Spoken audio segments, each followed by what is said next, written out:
آج پاکستان کی جو ہماری جو اس ملک کی جو زندگی ہے 75 سال کی، میں سمجھتا ہوں کہ یہ سب سے امپورٹنٹ سبجیکٹ ہے رول آف لا، قانون کی حکمرانی۔ اگر میرے سے کوئی پوچھے نا کہ وہ کون سی ایک چیز ہے جو ملک کو جس دلدل میں ہم دھستے جا رہے ہیں اس سے نکالے گا، وہ ہے رول آف لا۔ یہ لوگوں کو بڑی غلط فہمی ہے کہ جناب آپ اکنامکلی ایک دم ایشین ٹائیگر بن جائیں گے، آپ چائنا کی طرح ترقی کر سکتے ہیں، آپ لاہور کو پیرس بنا سکتے ہیں۔ یہ ہم نے ساری چیزیں سنی ہوئی ہیں۔ اس سب کے پیچھے جب تک ایک ملک کے اندر انصاف نہیں ہے، رول آف لا نہیں ہے، کوئی بھی ملک، میں نے آج تک دنیا میں 70 سال کی اپنی زندگی میں کسی ملک کو خوشحال نہیں ہوتے دیکھا جس میں رول آف لا نہیں ہے۔ اور میں نے کبھی ریسورسز کے باوجود، وسائل کے باوجود، میں نے کبھی کسی ملک، جس ملک کے اندر رول آف لا نہیں ہے، جتنی مرضی آپ وسائل آپ دے دیں، میں نے وہاں خوشحالی نہیں دیکھی۔ تو پاکستان، اگر آج ہم ذرا دیکھنا چاہتے ہیں ہم کدھر کھڑے ہیں، میں جتنا پاکستان میں رول آف لا کی دھجیاں پچھلے 8 مہینے میں اڑائی گئی ہیں، یہ میں نہیں سمجھتا کہ پاکستان کی تاریخ میں ایسا ہوا ہے۔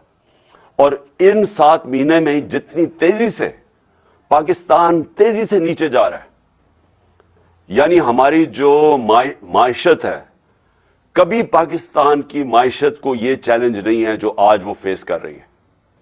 ہمارے ملک، جو چھوڑیں کہ پاکستان کے لوگ کیا کہہ رہے ہیں، پاکستان کے لوگ، جو بزنس کمیونٹی وہ کیا کہہ رہی ہے، کسان کیا کہہ رہا ہے، بزنسز، مزدور، کوئی بھی طبقہ لے لیں وہ آج کیا کہہ رہا ہے، وہ سب آج خوف زدہ ہیں۔ یہ ہمارے لیے سب سے تشویشناک جو فگر ہے کہ 7.5 لاکھ پاکستانی ملک چھوڑ کے چلے گئے ہیں پچھلے 7-8 مہینے میں۔ اور یہ پچھلے سالوں کے مقابلے میں یہ ایک کچھ 7 گنا زیادہ بڑی فگر ہے کہ پہلے کتنے لوگ جاتے تھے اور اب کتنے جا رہے ہیں۔ یعنی ملک میں لوگ مایوس ہو چکے ہیں، ہوپ چلا گیا ہے۔ یہ جو 7 مہینے میں پاکستان سے ہوا ہے، اور کیا ہوا ہے، جنگل کا قانون ہوا ہے پاکستان میں۔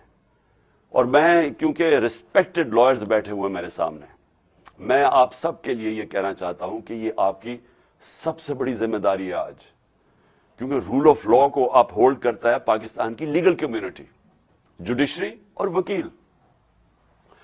صرف آپ ایک چیز دیکھ لیں کہ جس طرح وہ لوگ جن کے اوپر پرانے کیسز کرپشن کے بنے ہوئے تھے، ہمارے دور کے نہیں بنے ہوئے تھے کیسز، ہمارے دور میں تو صرف ایک ٹی کیس تھا شہباز شریف کے اوپر، اور ایک FIA میں جو اس نے نوکروں کے نام پہ ان کو اور ان کے بچوں نے 16 ارب روپے کے نوکروں کے نام پہ پیسے لیے تھے اور وہ پھر ہضم کر لیے تھے۔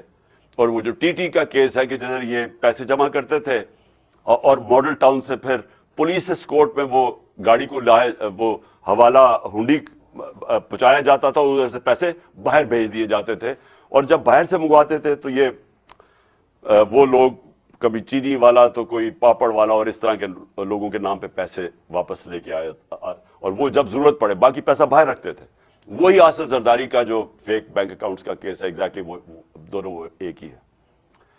تو جو دیکھا گیا ہے کہ قانون ملک کے بدلے گئے، اسمبلی نے، نیشنل اسمبلی نے پہلے تو ایک رجیم چینج کروائی گئی ایک سازش کے تحت، اوپن مارکیٹ کے اندر منڈی لگی، الیکشن نہیں آکشن کی وجہ سے ایک آکشن ہوئی جس کے اندر لائلٹیز بدلی گئی، ہارس ٹریڈنگ ہوئی، گورنمنٹ گرائی گئی، اور اس کے بعد پہلا کام انہوں نے یہ کیا، اپنے کرپشن کے کیسز ختم کیے، اور پھر قانون ایسے بنائے گئے کہ ایک بچا، جو ان کے بڑے کرپشن کے سٹالورٹس تھے وہ بچ گئے سارے، اور سارے آپ دیکھ رہے ہیں کہ باری باری ساروں کی کرپشن کیسز ختم ہو رہے ہیں۔ تو یہ تو کسی دنیا کے ملک میں نے ایسا نہیں دیکھا۔ یہ تو میں شاید بنانا ریپبلکس میں بھی ایسا نہ ہوتا۔ یہ تو کوئی مغربی جمہوریت کے اندر کوئی تصور بھی نہیں کر سکتا کہ پبلک کے پیسے چوری کرنے والوں کو پہلے آپ ایک سازش کے تحت ملک کے اوپر مسلط کریں، ان کے کیسز نہ ہونے دیں۔ یہ بھی میں ہمارے دور میں پوری کوشش کرتا رہا میں نے پوری کوشش کی کہ ان کے پورے کیسز میچور تھے. نیب کے اندر سے ہمیں کہتے تھے کہ کیسز میچور ہیں, لیکن پیچھے سے ہمیں اجازت نہیں ہے. اب پیچھے سے اجازت کون نہیں دے رہا تھا؟ جنرل باجوہ صاحب. جنرل باجوہ پیچھے بیٹھے ہوئے تھے, وہ فیصلہ کرتے تھے کہ کون سی نیب نے کس کے اوپر کب کتنا دبانا ہے, پھر کب چھوڑ دینا ہے, کب اندر اس کو ڈالنا ہے. شہباز شریف کا اوپن اینڈ شٹ کیسز تھے, اس کا کیس ہی نہیں لگتا تھا. ہم بالکل بے بس تھے, پرائم منسٹر بے بس بیٹھا تھا.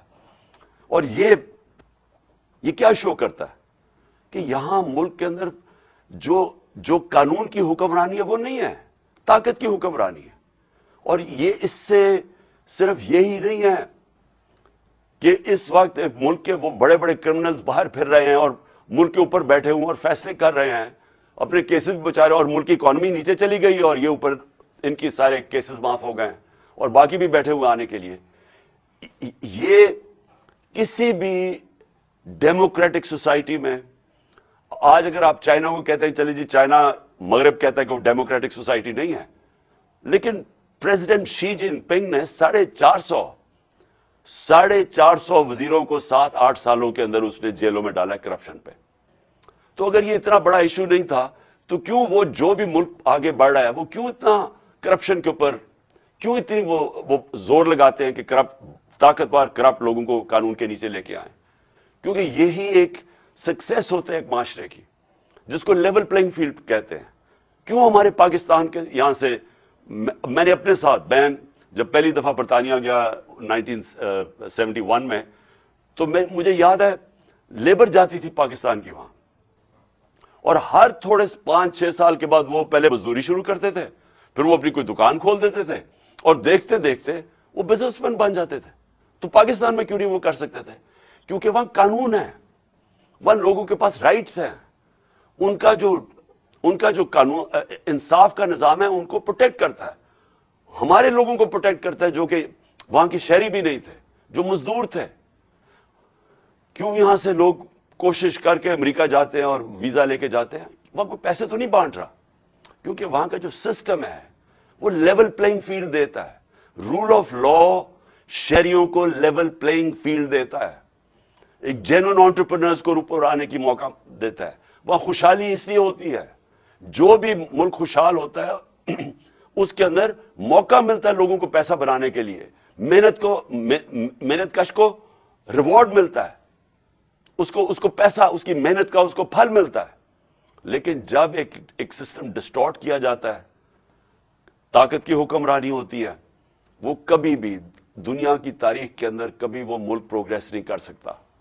ہمارے جو نبی صلی اللہ علیہ وسلم نے مدینہ کی ریاست میں غربت کی انتہا تھی شروع میں, لیکن سب سے پہلے رول آف لا قائم کیا کہ میری بیٹی بھی چوری کرے گی تو سزا ملے گی. اور تمہارے سے پہلے بڑی قومیں تباہ ہوئی جو طاقتور کے لیے ایک قانون تھا اور کمزور کے لیے دوسرا تھا. تو مجھے آج اپنی لیگل کمیونٹی سے اپیل کرنی ہے.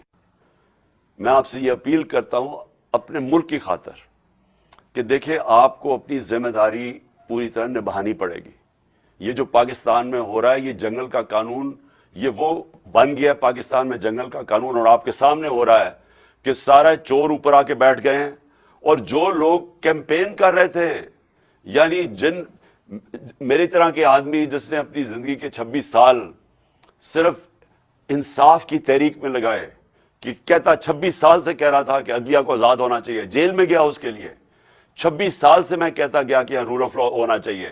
یہ جو لوگ چوری کر کے اپنے آپ کو قانون کے اوپر بٹھا دیتے ہیں, یا وہ کہ جو کوئی ادارہ اپنے آپ کو قانون کے اوپر سمجھتا ہے, یہ کبھی بھی ملک ترقی نہیں کر سکتا. اور یہ میں نے میری یہ 26 سال کی یہ میری جدوجہد تھی, اور 3.5 سال جب میں گورنمنٹ میں بیٹھا تھا تب بھی میں اس کے اوپر پورا جدوجہد کرتا گیا. جب میں کہتا گیا کہ میں این آر او نہیں دوں گا. این آر او کا مطلب کیا ہے؟ این آر او دینے کا مطلب یہ ہے کہ آپ وہ لوگ جنہوں نے پبلک کا پیسہ چوری کیا ہے, آپ اپنی کرسی بچانے کے لیے, کیونکہ وہ آپ کو بلیک میل کر رہے ہیں, آپ ان کو معافی دے دیں, جو جنرل مشرف نے کیا تھا اور اس بار جنرل باجوہ نے کیا. تو یہ اس سے زیادہ مجھ سے میں کہتا میں غداری کروں گا اپنی قوم سے کہ اگر میں ان لوگوں کو این آر او دوں گا, جن کو آج این آر او مل گیا. اور آپ کی سب کے سامنے کبھی بھی ایسا نہیں ہوا کہ ایک مارچ کے اندر پاکستان کی اکنامک سروے کی فگرز پڑھ لیں کہ ہر طرح